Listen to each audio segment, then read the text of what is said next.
The skyward Wren had been sitting in the outer dark of the system for 6 days before Yenrik Thal let himself believe the readings. It wasn't that the data was ambiguous. It wasn't ambiguous at all. That was the problem. 6 days of passive scans of the third planet, and every single pass came back the same way. A pre-orbital industrial civilization, agrarian in its visible footprint, radio noisy in the way species got before they learned to be quiet about their own communications, and utterly, comprehensively unprepared for anything beyond its own atmosphere. Thal had surveyed 11 systems in his 8 years with the Dominion's Frontier Scouting Corps. He had never seen a read this clean. "Run it again," he said, mostly to hear himself say something other than the number that kept sitting in his chest like a stone. All bands, full sensitivity. At the console beside him, his sensor officer, a quiet, methodical woman named Ayeth Kaur, didn't bother arguing. She had run it 4 times already. She ran it a 5th. "Same," she said. "Population centers, call it 40 of them. None larger than what the manual calls a Tier 2 settlement. No orbital infrastructure.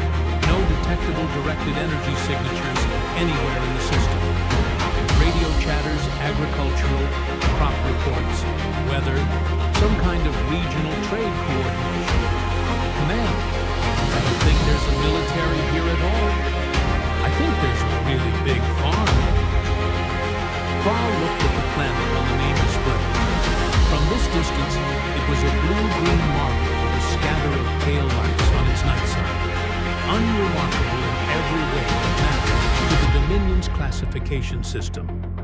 Somewhere down there, according to the passive scans, a species was harvesting grain and arguing about the weather, and had, as far as the skyward Wren could tell, absolutely no idea that anything existed beyond what's in the sky. He should have felt triumphant. A find like this, an entire inhabited system, essentially undefended, ready for annexation, was the kind of report that made careers.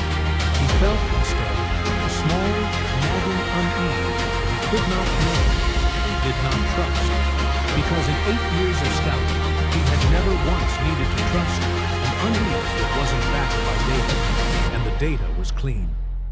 "Log it," he said. "Threat Tier 7. Recommend standard annexation protocol.